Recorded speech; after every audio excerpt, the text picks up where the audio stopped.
waxaan dhammaan ummadda Soomaali meel kasta ay joogaan aan ugu hambalyeeynaya 60 guuradii ka soo wareegtay xornimadii gobolada waqooyi ay qaateen 26 Juun 1960 taasoo aasaas u noqotay midowgii Soomaaliya 1 July 1960 waa maalintii ugu horeysay oo la taagay calanka Soomaaliya oo laga taagay calanka buluuga ah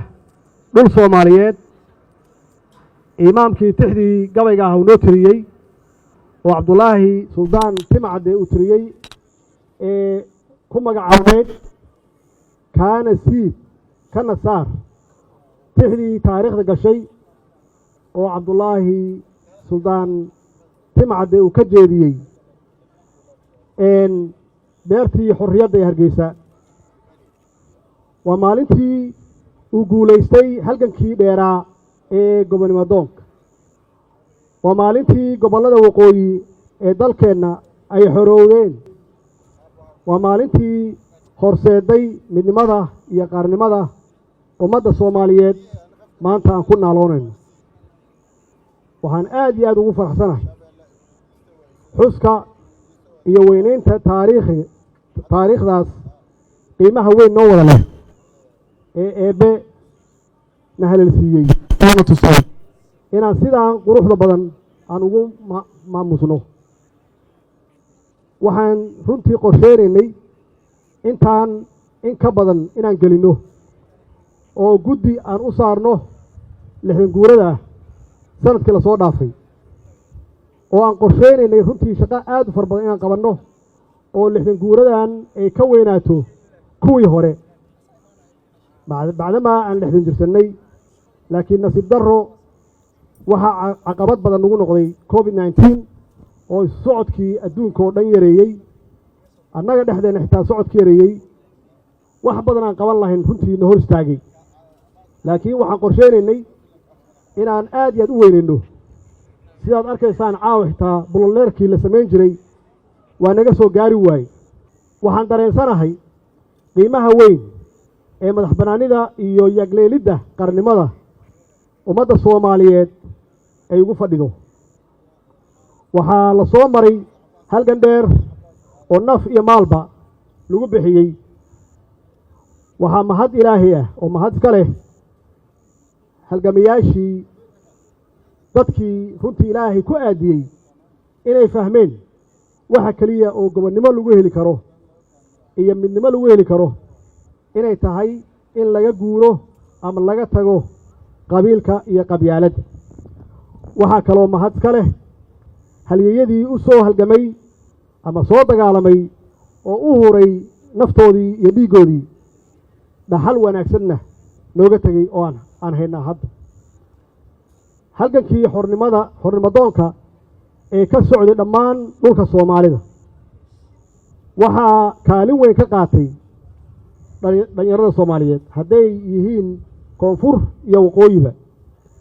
dhalinyaradaas oo ku midaysnaa ururadii gobonnimodoonka ahaa ee la odhan jiray SNL iyo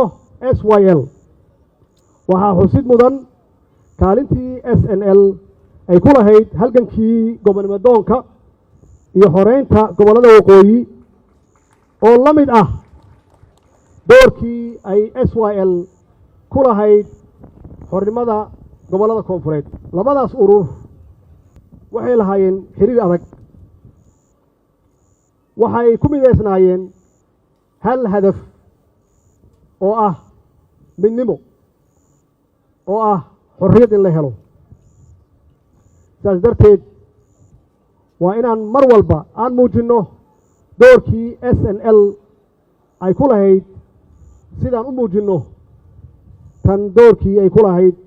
SYL mar walbaba waxaa hubaal ah in dhallinyarada SNL iyo SYL ay guteen waajibaadkii ka saarnaa jiilkan hadda jooga inay ku noolaadaan xorriyad iyo sharaf 60 sano kadib waxa ay xaqiijiyeen jiritaanka jiilka hadda jooga waxay xaqiijiyeen jiritaanka dal Soomaaliyeed oo xor ah waxayna taariikhda ku galeen inay ahaayeen dad ogaa in lagu gaari karo gobonnimo iyo midnimo in lagu gaari karo waxaa ugu horeeya daacadnimo siday sheegeen iyo cadaalad suubanaan iyo wanaag wadaniyad ama patriotic walaaltinimo is-ixtiraam isqadarin geesinimo in loo dhinto dalka markay ay gaarto iyo in kor loo qaado qof walba oo Soomaali ah qabkii Soomaaliga iyo sharafkii in kor loo qaado oo wax walba laga hormariyo intaas ayay ahayd wixii keenay midnimada maanta iyo gobonnimada aan ku naaloonayno kuwii naga horreeyey oo aan ku sheegnay SYL iyo SNL waxay nooga tageen dhaxal su-aashu waxay tahay maxaan annagu uga tegaynaa kuwa hadda jooga waa ognahay waxay nooga tageen inay ahayd inaan Soomaaliya ay xor noqotay inaan midownay inaan yeelanay dowlad midnimada macnaheedu waa xooggaasna aan ku istaagnay dadkeennii ay ku heleen maxaan ku raahdaa adeegii bulshada dhallinyaradeenii ay heleen iskuul lacag la'aan ah waxbarasho lacag la'aan ah caafimaad lacag la'aan ah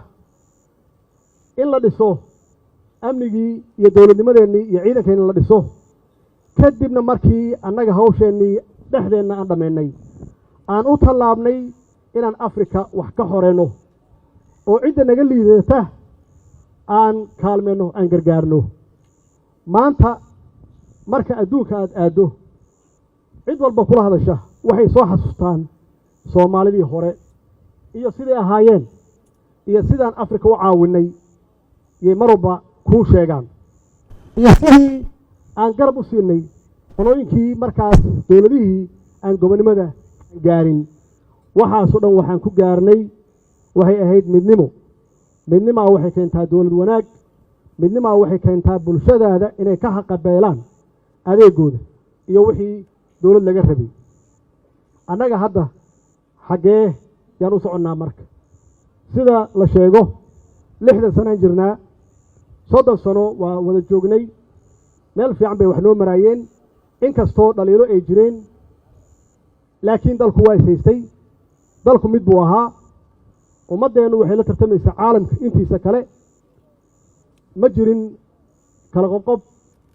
qabyaalad xoog leh ma jirin oo qofku uu ka hormariyo wadaniyada iyo qarannimada ma jirin taas way waxa aan rabno inaan wax ka cabirana marka soddonkii la soo dhaafay waxaan sameeynaa wixii ka duwanaa wixii dhalinyaradaas ay sameeyeen Soomaaliyeed oo ahaa in ay iska fogeeyaan wax alla wixii kala qaybin kara oo ay ugu horeyso qabyaaladda iyo gobolaysiga ay ku xigto taasna runtii soddonkii sano ee la soo dhaafay aan ka galnay adduunka meel aad iyo aad u hooseysa oo aan la sheegi karin oo ceeb leh aan ka galnay wax kasta aad fiiriso haddii aad gasho Google-ka haddii aad gasho YouTube-ka meel walba aad gasho meesha ugu hooseysa aan ka joogno adduunka annagoo cabiranayna halbeegna ay noo tahay farqiga u dhaxeeya markay ummaddu mid yihiin oo ay walaalo yihiin oo nidaam fiican iyo dawlad fiican ay haystaan ay isku kalsoon yihiin iyo marka ummaddu ay kala irdhoobaan ummaddu ay kala fogaadaan ummaddu ay qabyaalad iyo qabiil ay noqoto hooygooda markii gobolaysi uu noqdo wax qabiil ku dhisan markuu noqdo markii dalku dad ay yiraahdaan waa kala tagnay waxa soo idil waxa aan ka dhaxalnay waa ognahay waxaan ka dhaxalnay sumcad xumo oo adduunka dhan noo taala maxaa yeelay waxaan ognahay kuma tartami karno qabiil adoo qabiil wata Ethiopia lama tartami kartid Kenya lama tartami kartid Uganda lama tartami kartid Suudaan lama tartami kartid Carabaha lama tartami kartid maxaa yeelay qaabka aad ku wajahaysaa khaldan maxaa yeelay iyagu qabiil maaha waxa ay kuula tartamayaan waxay kuula tartamayaan waa qaran maaha gobolaysi waxay kuula tartamayaan marka adigu kii walaalka ahaa hadii uu ku weeyahay oo aadan arkeenin wax kale oo aadan arkeenin sidii annagoo qaran aan ula tartami kara ula tartami lahayn caalamka intiisa kale waxa weeye waxaad noqonaysaa in aad mar walba aad ka hooseyso oo mar walba hoos lagu fiiriyo oo mar walba aad taakuleen iyo caawimaad aad weydiisato adigoo ah hal dad oo walaalo ah adigoo ilaahay khayraad badan ku siiyey adigoo ilaahay ka dhigay dadka Soomaaliya lagu yaqaano oo shakhsi markay tahay aan nahay dadka ugu quality fiican dhinac walbaba laakiin markay ay noqoto maamul markay noqoto wada shaqayn markay noqoto dawladnimo aan ka galno meesha ugu hooseysa waxaan hadda u soconaa marka soddon cusub yaan u soconaa soddonka cusub ummadeenu maxay naga dhaxlayaan marka ilaa aabayaasheen waa sheegay waa soo halgameen waa loo xiray waa loo dilay waa u dhinteen xoolahoodii iyo dhaqaalahoodii waa ku bixiyeen in Soomaaliya la sinaato ama ay ka sareyso wadamada la midka ah ay ka sareyso waana muujiyeen iyagoon ognahay wadciga aan ku jirno hadda iyo wadciga ay ku jireen aan ognahay wax kala fogna ay ahaayeen macnaheedu waxay tahay soddonka sano soo socda waxaan raadinaynaa midnimo soddonka sano soo socda waa 10 waa test annaga dadkeena madaxda ay ugu horeyso iyo guud ahaan bulshada Soomaaliyeed laga rabo inaan u dhaqaaqno midnimo inaan raadino waa bilaawna inaan raadino midnimo oo aan ka raadino walaalahan Soomaaliland aan ka raadino muddaan ka shaqeynay ilaahay waa nagu guuleeyay waxaan rajeynayaa in wada hadalkaasi uu noqdo mid miro dhal ah maxaa yeelay kalama maarano waa isu baahannahay dhinac walba yaan ehel iyo walaalo u nahay haddii dhinac uu ku maqan yahay waa ognahay waa aragnay khibradeeda waa haynaa dhinac kale inuusan dhaqaaqi karin intay naga maqan yihiin ma dhaqaaqi karno iyaguna ma dhaqaaqi karaan marka inaan annagu isfiirsan marka annagoo midaysan inaan fiirino dawladaha geeska Afrika sidee aan kula tartamnaa dhaqaalaha iskaashiga hadda ka bilowday geeska Afrika ilaa kulama tartami karno annagoo qaybsan kulama tartami karno adduunku waxaa dhashay globalization wax la yidhaahdo geeska africa waxaa ka bilowday iskaashi dhaqaale annagaana bilownay fakarkeedana annagaa lahayn annagoonan iswadan faan ma aha waa wax dhaba annagaa ka iibinay annagaa u tagnay xaqiiqatan markii ugu horreysay waxay ahayd suudaan in lagu qabto waa markii 2017 iyadoo ahayd waa socon weydi waa noo socotay markii dambe waa hawl bilaabatay shaqo bilaabatay weeye waxay ogaadeen geeska africa dowladaha ku yaalla in laisu baahan yahay in dowlad keligeed istaagnaan karin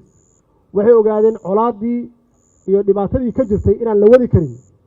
in maanta iyo wixii ka dambeeya loo baxo economic development inaan horumarino shacabkeenna fakhriga inaan kala dagaalno wax alla wixii conflict ahaa ama attention ahaa in la joojiyo oo aan ku bedelno isdilkii hub aruursigii inaan ku bedelno inaan beeraheena horumarsanno baddeena inaan horumarsanno annaga ugu baddeer africa iyaguna waxay u baahan yihiin wax baddeena ka soo baxdo iyagana waxbay hayaan aan uga baahannahay tartankaasi ma geli karno annagoo kala qaybsan ma geli karno mar walba waxaad ku jiraysaa meesha ugu hooseysa sidaas darteed anigoo ku kalsoon wada hadalkii aan soo galnay meel fiicanna aan ku soo ogaanay inaan xoojinno aan horey u qaadno aan horey u marinno insha allah hadduu ilaah yidhaahdo walaalkay madaxweynaha somalilan muuse biixi waa nin soomaali ah waa nin vision leh waa nin aragti dheer leh waa nin waayo araga muddo dheer soo jiray wuu arkayaa in somalilan aysan hore u socon karin annaguna aan hore u socon karin intaan kala maqannahay waa arkaa geesinimadeeda kartadahay waana bilaabay waxaan rajaynayaa insha allah hadduu ilaah yidhaahdo inaan xoojinno hadduu eebbe yidhaahdo